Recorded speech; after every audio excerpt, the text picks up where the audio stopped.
আপনাদের অনেক অনেক শুভেচ্ছা ভালোবাসা জানিয়ে শুরু করছি অনুষ্ঠান আহরণ।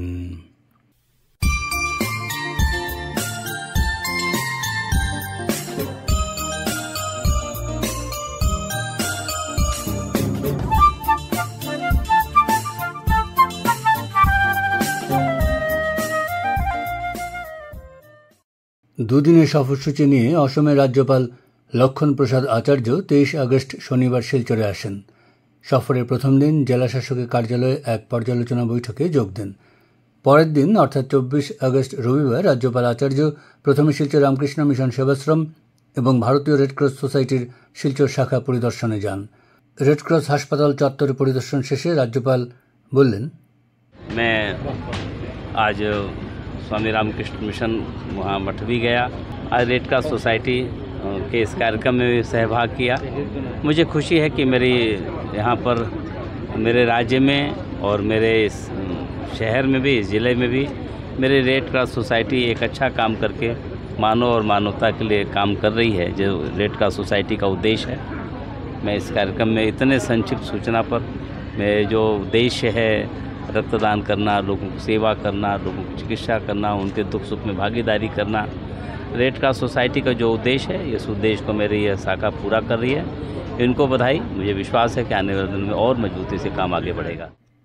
31 আগস্ট রবিবার শিলচর শহরের রাঙ্গেরখাড়ি পয়েন্টে নবনির্মিত নেতাজি সুভাষচন্দ্র বসুর মূর্তি প্রতিস্থাপন করবেন মুখ্যমন্ত্রী ডক্টর হিমন্ত বিশ্ব শর্মা।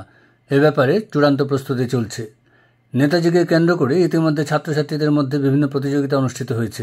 এদিকে গত বুধবার ডিএসএতে নেতাজি মূর্তি নবনির্মাণ ও স্থাপনা কমিটি আয়োজিত চূড়ান্ত পর্যায়ের রচনা প্রতিযোগিতার অনুষ্ঠানে বক্তব্য রাখতে গিয়ে প্রধান অতিথি জেলাশাসক মৃদুল যাদব বলেন, सर्वप्रथम मैं आपको धन्यवाद देता हूं कि आपने मुझे इस कार्यक्रम में, इतने महत्वपूर्ण कार्यक्रम में एक मुख्य अतिथि के हिसाब से आपने आमंत्रित किया।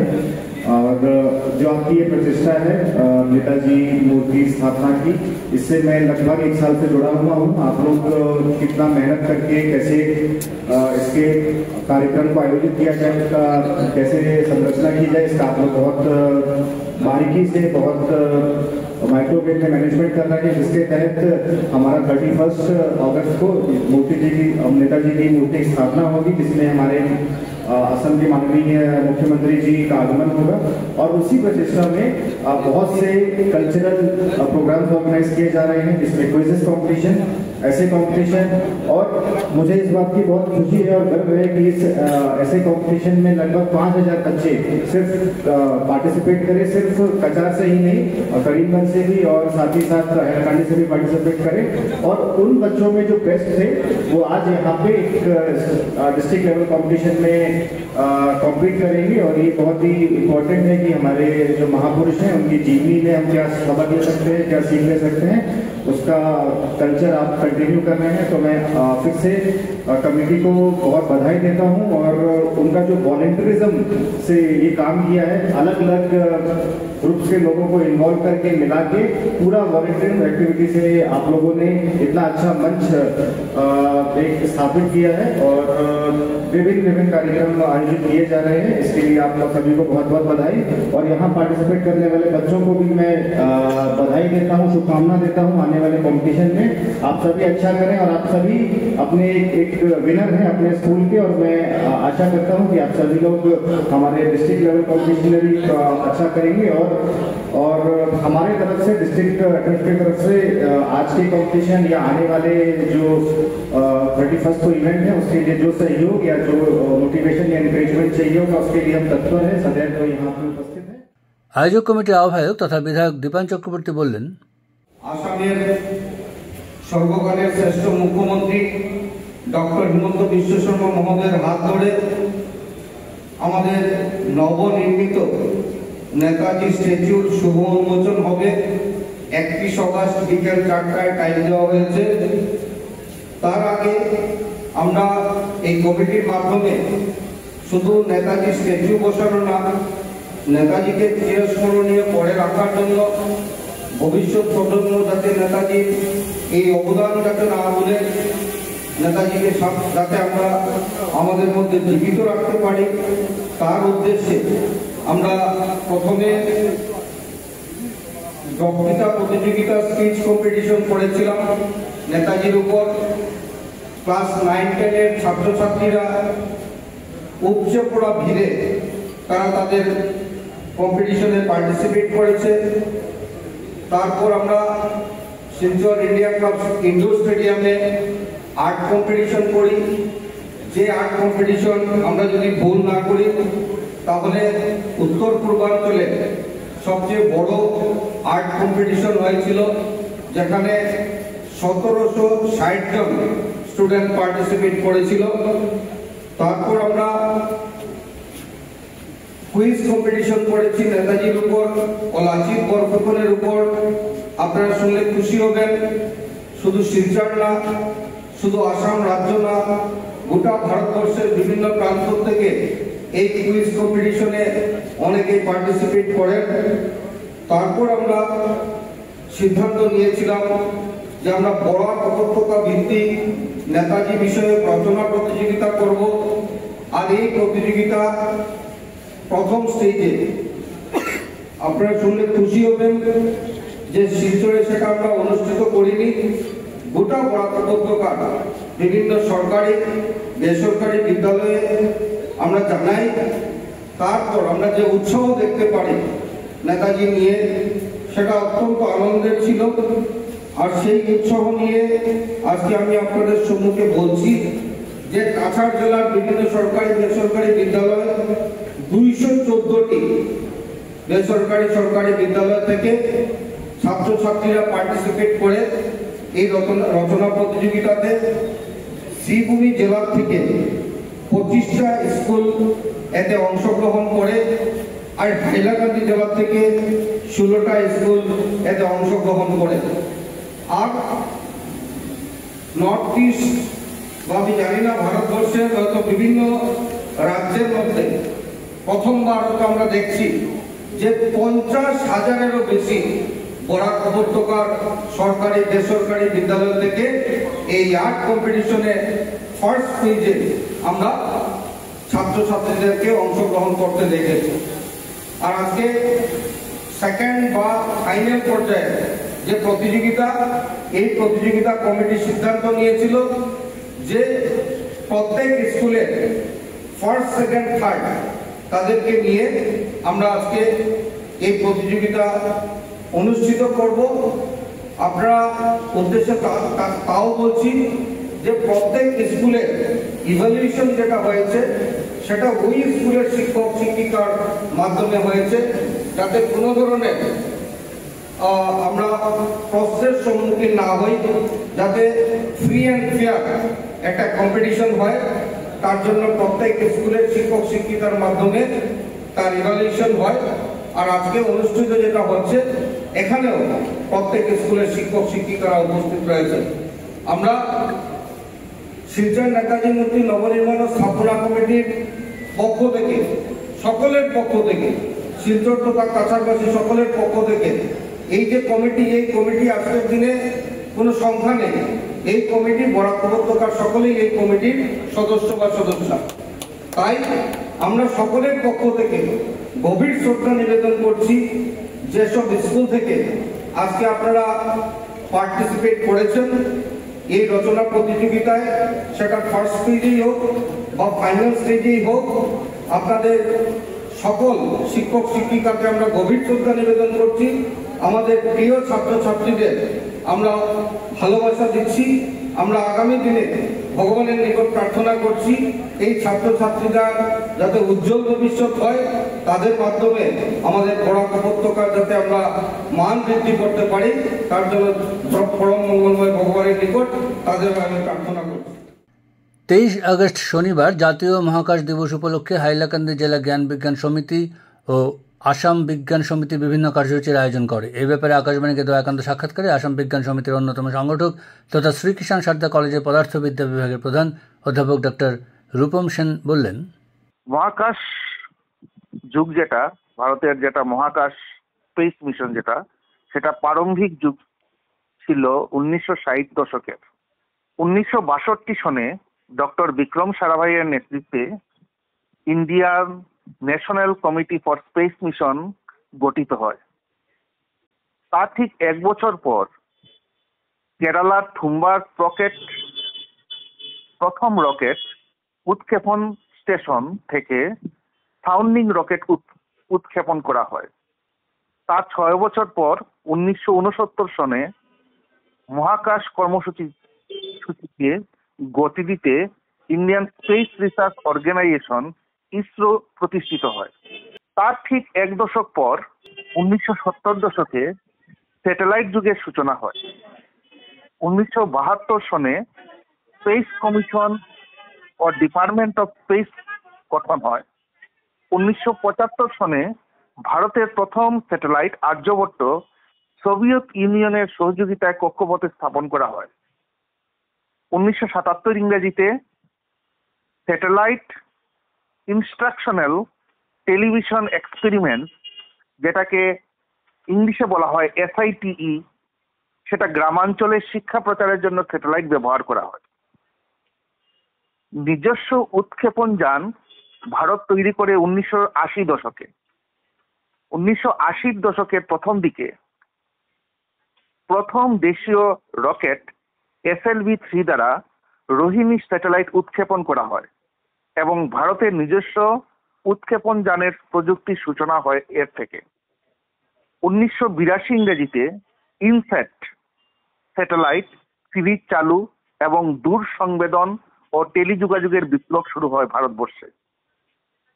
1984 ইংরেজিতে প্রথম ভারতীয় মহাকাশচারী রাকেশ শর্মা সোজ T11 মহাকাশযানে যান।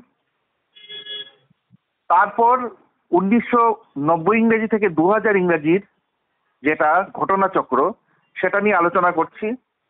1993 ইংরেজিতে প্রথমবার PSLV, যেটাকে বলা হয় পোলার স্যাটেলাইট লঞ্চ ভেহিকল, উৎক্ষেপণ করা হয়। 2001 সনে GSLV জিওসিনক্রোনাস স্যাটেলাইট লঞ্চ ভেহিকলের মাধ্যমে ভারী স্যাটেলাইট উৎক্ষেপণের সক্ষমতা অর্জন করে ভারতবর্ষ।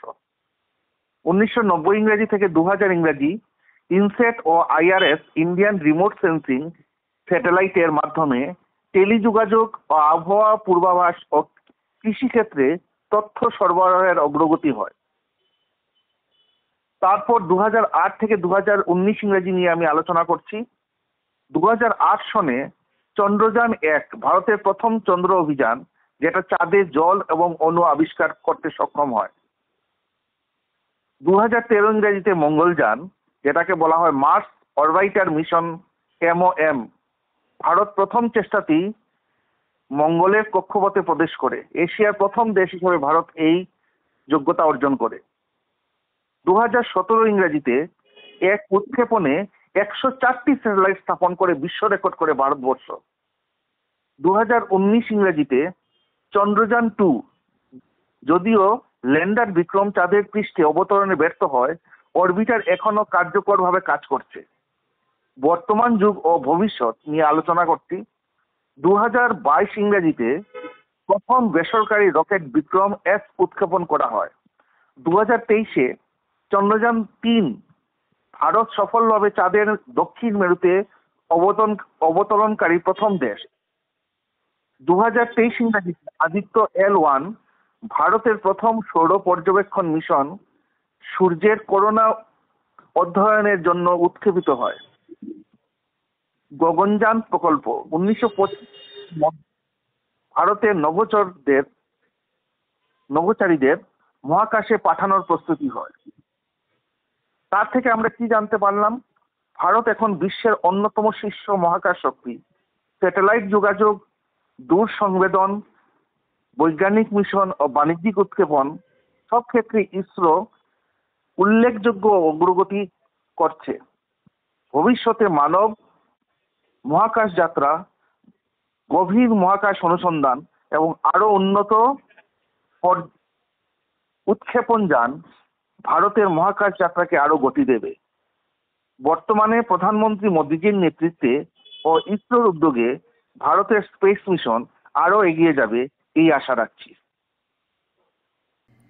1972 সালের 17 আগস্ট বরাক উপত্যকা বাংলা ভাষা আন্দোলনের অন্যতম আরও একটি শহীদ দিবস। ওই দিন সীমান্ত জেলার সদর শহরে ভাষার জন্য শহীদ হন বিজন চক্রবর্তী ওরফে বাচ্চু চক্রবর্তী। 17 আগস্ট ভাষা শহীদ দিবস উদযাপন কমিটি ও মাতৃভাষা সুরক্ষা সমিতি যৌথ উদ্যোগে 1961, 72, 86 এবং 96-এ বরাকের এই 4 পর্যায়ের ভাষা আন্দোলনকে সমন্বিত করে উপত্যকার ভাষা আন্দোলনের 15 জন শহীদদের স্মরণ করে শহরের শম্ভুসাগর পার্কে কেন্দ্রীয় শহীদ স্মারকে আলোচনা সভা ও সাংস্কৃতিক অনুষ্ঠানের আয়োজন করা হয়। শহীদদের স্মৃতির প্রতি শ্রদ্ধা জানিয়ে বক্তব্য রাখতে গিয়ে রবীন্দ্র সদন মহিলা মহাবিদ্যালয়ের অবসরপ্রাপ্ত অধ্যাপিকা গীতা সাহা বলেন, 1972 খ্রিস্টাব্দে শহীদ হয়েছিলেন বিজন চক্রবর্তী ওরফে বাচ্চু চক্রবর্তী এই বাংলা ভাষার জন্যই। আমরা দেখতে পাই প্রতিটি দশকেই বাংলা ভাষার জন্য অনেকেই শহীদ হয়েছিলেন। যেমন 52-তে রয়েছে, যদিও সেটা আমাদের দেশে নয়, তবুও বাংলা ভাষা বলে কথা। এরপরে 1961-তে এখানে 11 জন শহীদ হয়েছিলেন। এর পরের দশকে দেখতে পাই 76-এ বাচ্চু চক্রবর্তী শহীদ হয়েছেন, 86-তে জগন যিশু হয়েছেন, 96-তে সুদেষ্ণা সিনহা হয়েছেন। সবাই বাংলা ভাষা এবং সুদেষ্ণা তার মাতৃভাষা মণিপুরী ভাষার জন্য শহীদ হয়েছিলেন। আমরা জানি অন্ন, বস্ত্র, বাসস্থান, শিক্ষা, স্বাস্থ্য এগুলোর সঙ্গে সঙ্গে ভাষাও হচ্ছে মানুষের মৌলিক অধিকার। এই ভাষার উপর কোনোভাবেই হস্তক্ষেপ চলতে পারে না। আমার পূর্ববর্তী বক্তারা নানা দৃষ্টিকোণ থেকে এই যে ভাষার কথা, মাতৃভাষার কথা সুন্দরভাবে তুলে ধরেছেন এবং এই ভাষাকে রক্ষা করার দায়িত্ব আমাদের। কেননা আমরা আজকে বাঙালি বলে পরিচিত কিসের জন্য? আমাদের বাংলা ভাষার জন্যই। আমাদের মাতৃভাষা বাংলা, আমাদের মায়ের ভাষা বাংলা, এজন্যই আমরা বাঙালি বলে পরিচিত। যদিও অনেকেই এখন বাংলা পড়তে চান না, নিজেকে বাঙালি বলে পরিচয় দিতেও কুণ্ঠাবোধ করেন, কিন্তু সেটা কোনো গৌরবের কথা নয়, খুবই লজ্জার কথা। এই বাংলা ভাষাতেই কিন্তু কবিগুরু রবীন্দ্রনাথ ঠাকুর নোবেল পুরস্কার নিয়ে এসেছিলেন। এবং তাছাড়াও 21শে ফেব্রুয়ারি আজকের দিকে দিকে আন্তর্জাতিক মাতৃভাষার মর্যাদা লাভ করেছে। কার জন্য? এই বাংলা ভাষার জন্যই।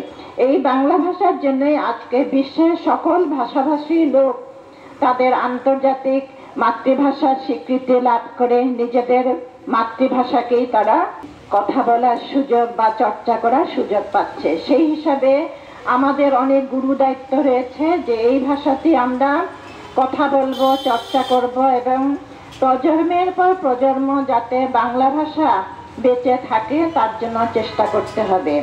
আমি এখন আমার স্বরচিত কবিতার মাধ্যমে সমস্ত শহীদদেরকে আমার বিনম্র শ্রদ্ধা নিবেদন করছি। এই কবিতার মধ্যে সব শহীদদেরই নাম উঠে এসছে। কবিতার নাম ভাষা সংগ্রামের কথা।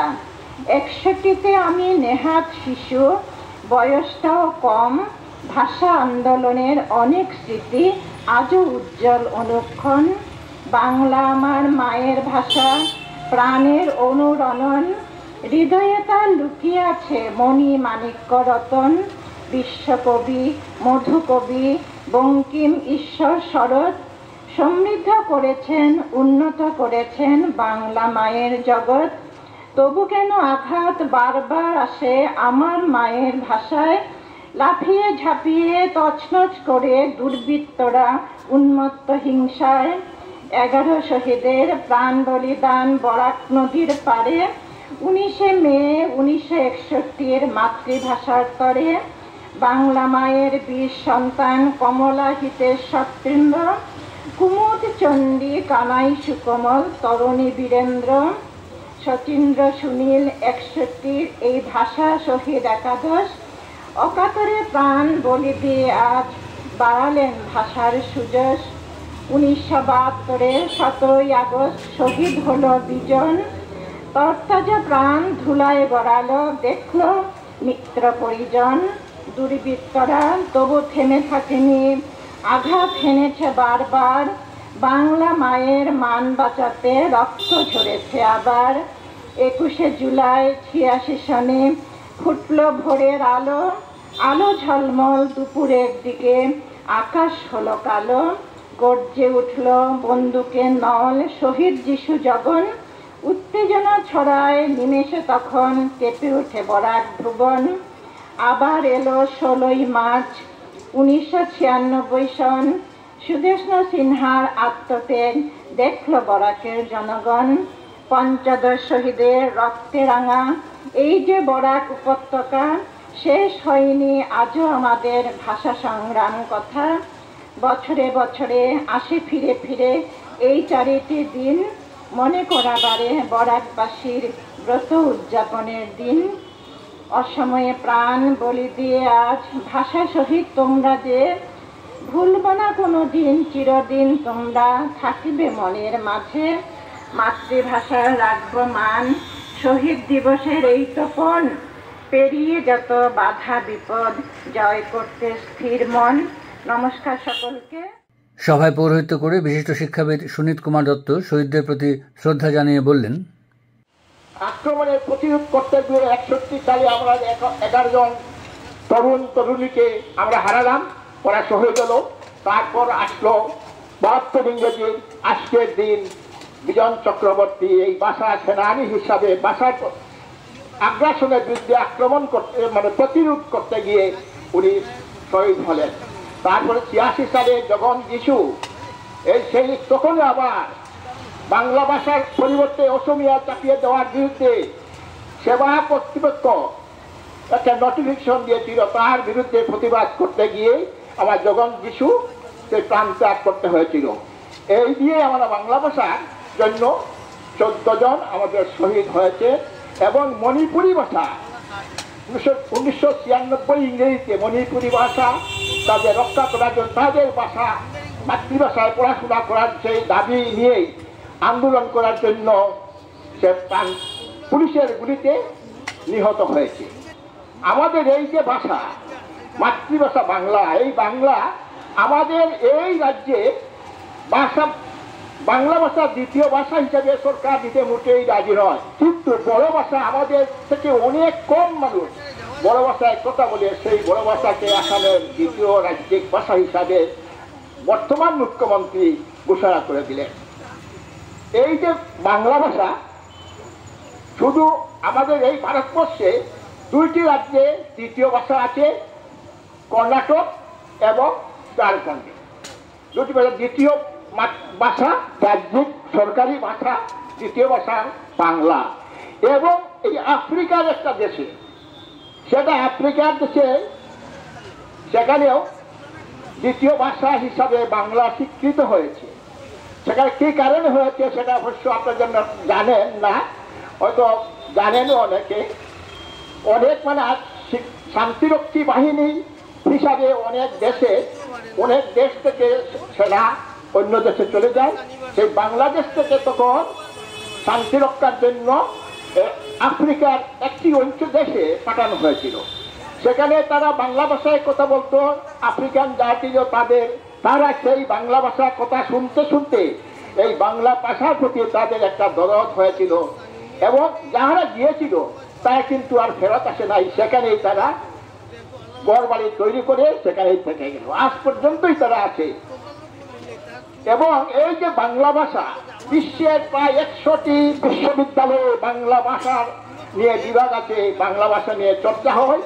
এবং এই বাঙালি জাতির বিভিন্ন মানুষ, শিক্ষিত মানুষ দেশের বিভিন্ন প্রান্তে, এমনকি বর্তমানে আমেরিকা যুক্তরাষ্ট্রে প্রশাসন বিভাগে অনেক উচ্চ পদে বাঙালিরা প্রতিষ্ঠিত আছেন। তার জন্য হয়তো কোনো সম্প্রদায়ের লোক আমাদের বাঙালির প্রতি বিদ্বেষ জন্মাতে পারে, তার জন্য আমাদের প্রতি আগ্রাসিত হন। আর বিশেষ কিছু বলছি না, আমি সবাইকে অনুরোধ করছি, আপনি যে কোনো ভাষায় পড়াশোনা করেন না কেন, এখানে আমাদের এই শহরে ইংরেজি মাধ্যমের স্কুল যথেষ্ট আছে।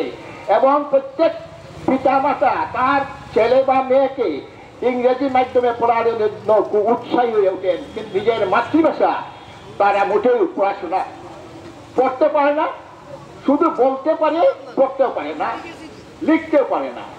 তাদের প্রত্যেকের প্রতি আমার অনুরোধ থাকলো, আমরা যে কোনো ভাষায় পড়ুন না কেন, আমরা মাতৃভাষাকে কখনো ভুলবেন না, মাতৃভাষার প্রতি যাতে একটা শ্রদ্ধা থাকে।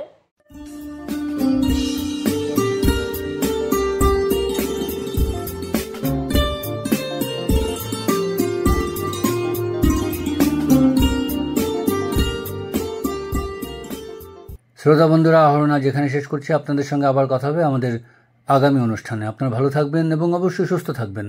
এবারে বিদায় নিচ্ছি, তবে তার আগে জানিয়ে দেব, উপস্থাপনায় ছিলাম অনির্বাণ জ্যোতিগুপ্ত, শব্দগ্রহণ করেছেন রতন দেব, রাহুল কান্তি দেব, জসীমউদ্দিন লস্কর ও নবেন্দু দাস। অনুষ্ঠান সম্পাদনায় ছিলেন অভিজিৎ নাথ এবং প্রযোজনা হৃদব্রত ভট্টাচার্য।